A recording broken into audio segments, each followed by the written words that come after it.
What's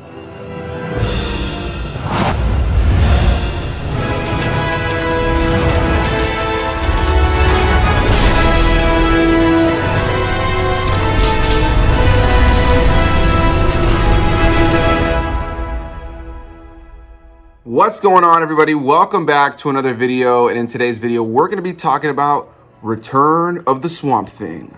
We're flying back to 1989. This film is no longer directed by Wes Craven as the first one was, and instead is directed by Jim Wynorski, who's done a lot of monster movies, a lot of parody films, even till this day, and stars people like Dick Durock, Louis Jordan, Heather Locklear, and many more.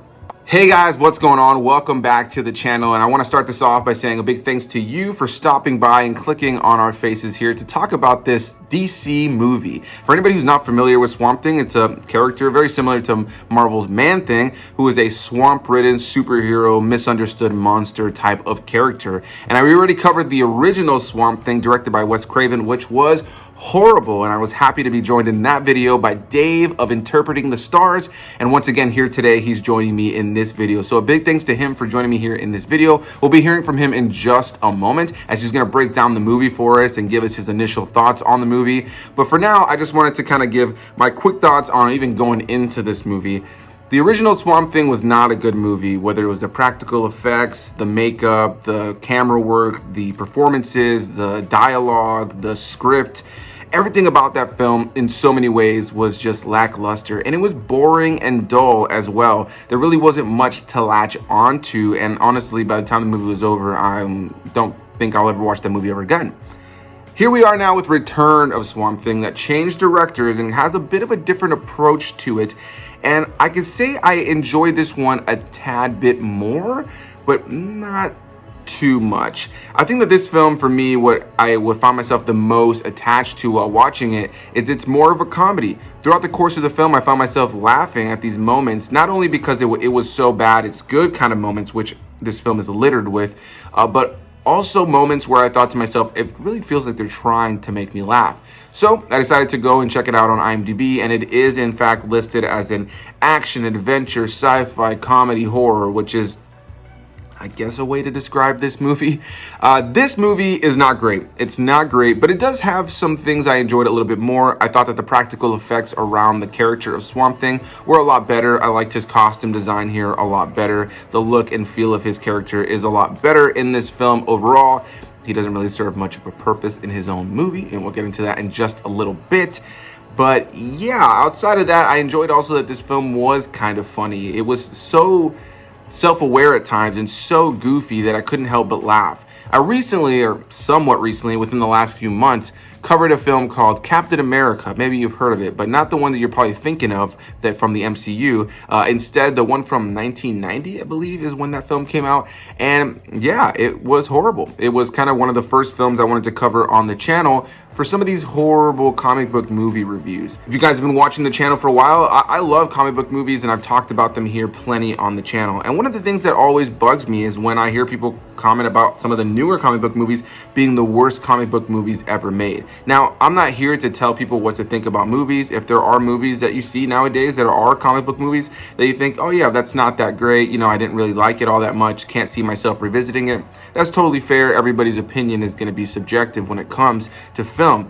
But what I never, ever like to hear, honestly, is when somebody says that anything that's coming out in the modern day in the comic book movie genre is the worst of the genre, because for me, that is a blatant announcement that you have not watched very many comic book movies. And so here on the channel, I've been trying to cover more of these obscure, horrible comic book adaptations, and we've already done things like Captain America from 1990, the original Swamp Thing, and now 1989's Return of Swamp Thing.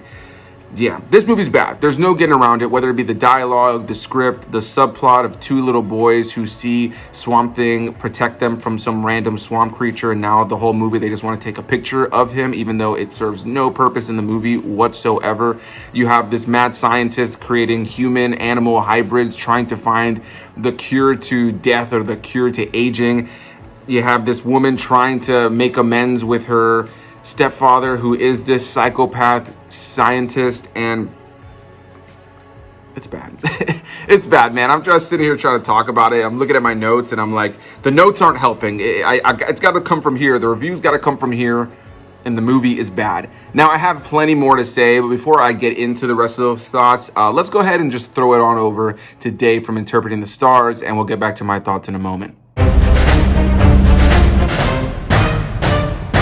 Hey, what's up? It's Dave back on Anthony's channel to discuss another stupid movie. Took me a couple times to get this film rolling. Tried once, tried twice. I was like, I could just be watching something better, so I did. But I guess third time's the charm, because as soon as I started it this time, man, was this the greatest film I have? No, it was still stupid. Return of Swamp Thing.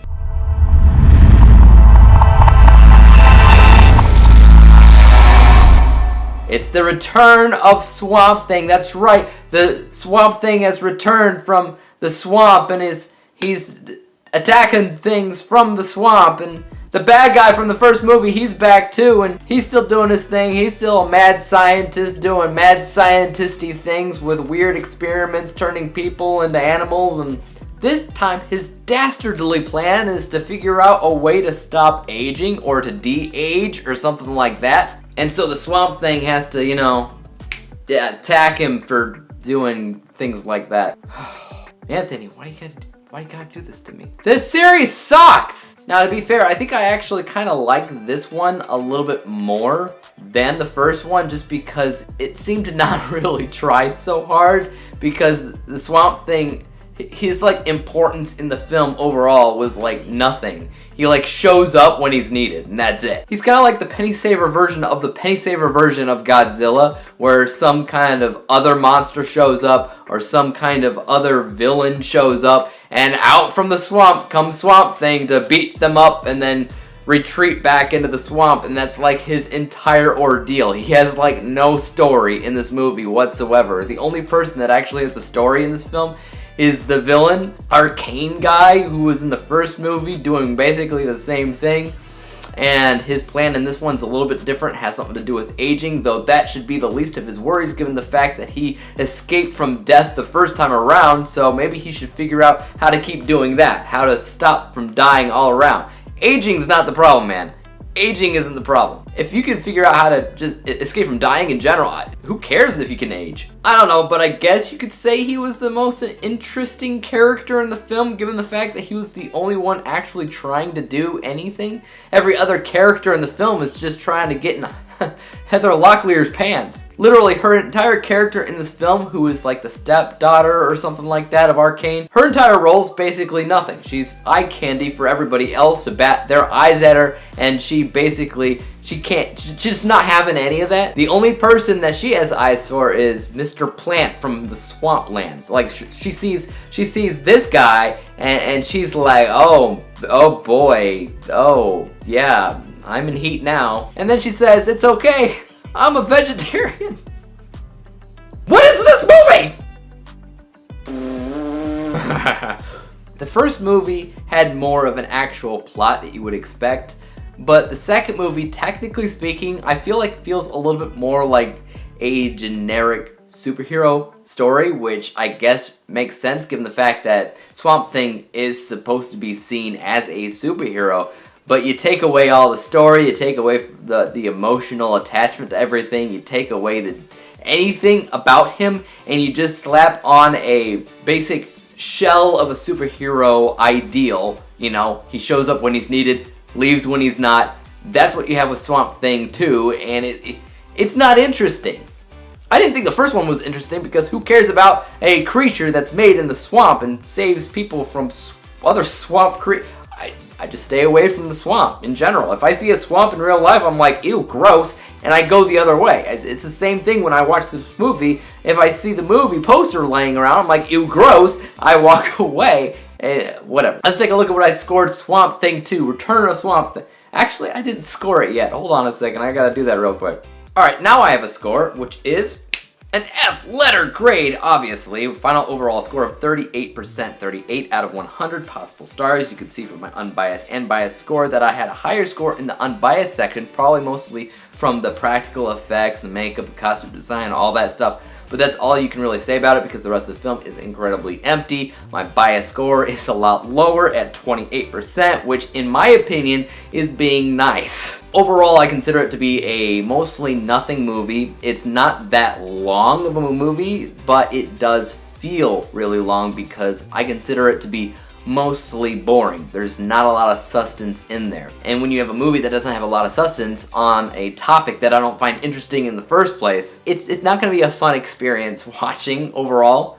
But I do appreciate Anthony for inviting me to your channel once again to talk about a stupid movie. Maybe next time we could talk about something we both enjoy. Maybe. Fingers crossed. But until that day, I will leave it back to Anthony. I'm going to throw it back to you guys. I'm sure Anthony's going to leave a link to my channel in the description box below for y'all to check out. But until then, guys, let's hand it back to Anthony to finish out his thoughts on the stupidest movie ever made. Peace out! A big thanks to Dave from Interpreting the Stars for joining me here in another video. I think for now we are done with Swamp Thing related things. There are some animated movies that feature him. I believe there was a live action TV show from back in the day that I've never seen that I heard was terrible, that only had a few episodes. And then there's also a Swamp Thing DC Universe show that premiered just a few years ago on that streaming service when that was existing, that actually got canceled just a few episodes into its premiere. And yeah, I've heard it's actually pretty good, but I never got around to watching it. I don't know that I'm clamoring to go and watch it now, but maybe one day just for the sake of the channel. But since it doesn't have any conclusion, I can't see myself really running to do that. As Dave mentioned, Arcane, the villain from the first film, is back in this movie, once again played by Louis Jordan. And I think without a doubt, he's the best performance here. He's really just committing to the performance. He's probably the one with the most dialogue and most screen time. In a lot of ways, it almost feels like he is the main character of this film, even though it's not him, and instead is his stepdaughter in the film, the character of Abby, played by Heather Locklear. Now, at the beginning of the film, we learn that she loves plants. Well, not too long later, she ends up meeting Swamp Thing, and the fact that he is a plant himself, she falls in love with him incredibly quickly. I don't think I've ever seen a more rushed romance that just feels forced in a movie, and I feel like I say that from time to time when I do see that happen in a movie, but yeah, this is without a doubt one of the most forced romances I've ever seen in anything ever, to the point, as Dave mentioned, where she literally tells him that she's a vegetarian, which was strange to me because, you know, vegetarians eat plants, so I don't know if she was trying to hit on him, if that was a good thing. Maybe she should have told him that she was, you know, just into meat. I don't know. I'm not really sure what that line of dialogue really was supposed to mean. But the character of Abby ends up going to visit her stepfather, who is Arcane. And the reason for this is because her mother passed away a while back, and she's got this animosity towards him because he never contacted her when her mother died. And when she gets there, she finds out that he just cremated the body, and the mother apparently told him that she just didn't want a ceremony. So because of that, he just chose not to call her daughter at all and tell her that she had passed away until it was way, way too late. Well, we end up finding out not too long into the film that it was actually Arcane doing different kinds of experiments on his wife that caused her to die, along with the other experiments we see in this film, which are a bunch of people who are a hybrid with various animals, as he's trying to find a cure, as Dave mentioned, to aging and to dying. Somehow he came back to life from the last film, even though he turned himself into some sort of creature monster at the end of that movie and was defeated by Swamp Thing, but I guess that's neither here nor there. Continuity, I think, is out the window when it comes to this movie. Outside of that, the only real thing you have going on is this strange subplot of these two kids that happen to be rescued by Swamp Thing early on in the film, and over the course of the movie now, they're trying to get their hands on a camera to try to get a picture of him for the newspaper so they can make some money. That is the most boring subplot I've ever seen in a movie, or at least one of them. And watching this movie, I mean, the acting is bad. These kid actors are horrible. The dialogue is laughably bad. And there are moments where it's so bad, it's good. Like, I won't lie, I enjoyed this one more than the first one because of the it's so bad, it's good element of the film, and in no way, shape, or form about the fact that the film itself was actually good. You just have a bunch of cookie cutter characters that are stereotypes of different kinds of characters from the past that just aren't good here. The writing is bad, the line delivery is bad, the dialogue is bad, and the only one that I found myself kind of invested and impressed by was Louis Jordan playing Arcane. I just felt that he was hamming it up as this mustache twirly kind of villain who just wants to have control and have power. And there are moments where you can just tell that he was way more invested in this character and in this script than anybody else who was on set. We mentioned before that Swamp Thing definitely has a little bit more of a comedic tone this time around. And one of my favorite things about this movie is multiple times throughout the course of the film, Swamp Thing will just randomly show up and save somebody after some monster just appears on screen from the swamp. And after he defeats him, he'll just look at the camera and be like, "You go out there and have a nice day." He didn't really say that, but he'd have stuff like that, like just, "Hey, one-liner here," with a smile as he was kind of doing a thumbs up to the camera as he was supposed to be speaking to the character he just saved. Yeah, I think that green dude's good. There are so many moments in this movie that are so goofy, and sometimes it feels like they're trying to be goofy, and then there's other times where it feels like this movie is just hilarious because of how bad and ridiculous and over the top it is. Return of Swamp Thing is not a film I can recommend, but if you are a fan of DC films, if you're a fan of comic book movies, or you just like to see something that is so bad it's good that you've never seen before, I recommend it on that level.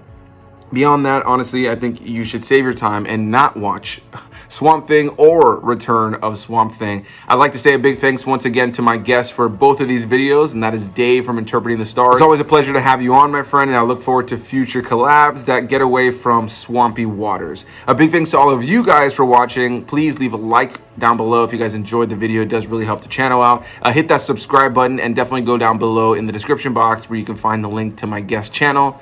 Go give them some love, let them know I sent you, and I'll see you guys in the next one. Bye-bye.